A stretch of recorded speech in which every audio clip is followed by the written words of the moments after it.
Greetings, everyone. There are plenty of references in the scriptures warning us of calamities in the near future. Is there anything we can do to prepare for these challenges in the years ahead? Welcome to my podcast, A Psychologist Looks at Scripture. My name is Peter Doherty. I'm a Catholic priest and a psychologist who integrates my training in psychology and in scripture studies to help understand the Gospels from a different perspective and focus on new pastoral teachings for Christians.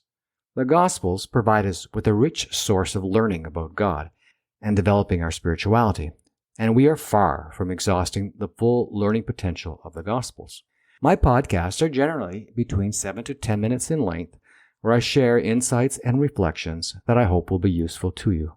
Please don't hesitate to contact me with questions or comments. I always love to listen to and hear from my listeners. Today's podcast is from Luke chapter 3, verse 10 to 18. This gospel will be read in churches on December the 15th, 2024. Before I go into any depth with this podcast, I would like to let you know that I am releasing a podcast on New Year's resolutions later this week. Every Lent and Advent, I like to do an extra podcast for the season. It may seem strange during the season of Advent to have a presentation on New Year's resolutions, but I think maybe Advent is a good preparation as we get ready for the new year. So I hope you will find the podcast that I'll be releasing later this week useful to you in your preparations for the new year.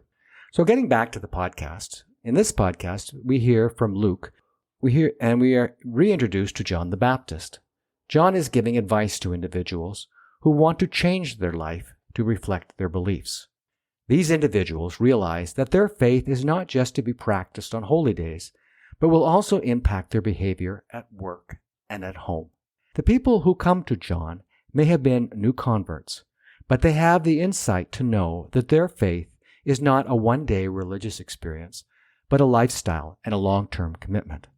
They realized early in their beliefs that their beliefs would not be something locked away, but would be lived out in their daily lives. There are a couple of key points I want to draw your attention to.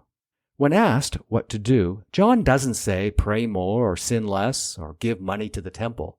Do you notice that all his advice involves how to respectfully relate to other people? He talks about social justice and being orientated to the needs of the people around you. He doesn't teach them why he is giving this information or advice. He's leaving that up to them to figure out for themselves. He takes a different approach than we would expect to see with Jesus, but the values remain the same. I am curious about his advice to the soldiers. Early Christian leaders discouraged military service, viewing it as incompatible with the Christian values.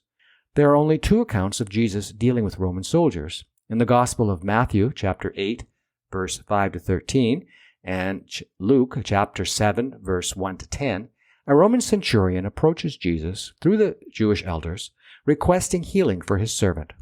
During the crucifixion of Jesus, a centurion is present at the execution. According to the Gospels, particularly in Mark chapter 15, verse 39, this centurion witnessed the events surrounding Jesus' death and proclaims, "Truly, this man was the Son of God." I want to draw your attention to the tax collectors who come for advice.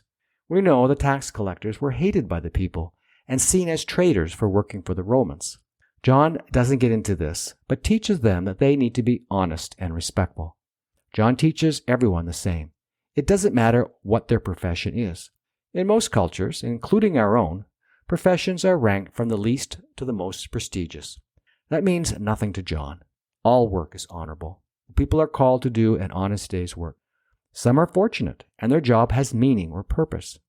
Other times, people work for the money. They work to live. They find purpose outside of work.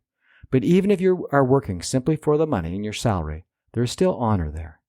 What is noteworthy is John's understanding of the role he plays as he foreshadows the role that Jesus will have.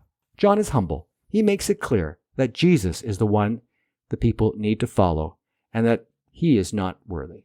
John the Baptist provides us with a model of how a spiritually advanced person acts and behaves. The first thing that is clear is that he is humble. His humility is noteworthy. He is humble and strong. He speaks his truth to those in power, even challenging King Herod, who was living with his brother Philip's wife. There is a theme of judgment in the gospel today and a sense of urgency. Jesus himself often taught with a sense of urgency. In Matthew chapter 9, verse 35 to 38, Jesus expresses urgency by stating the harvest is truly plentiful, but the laborers are few.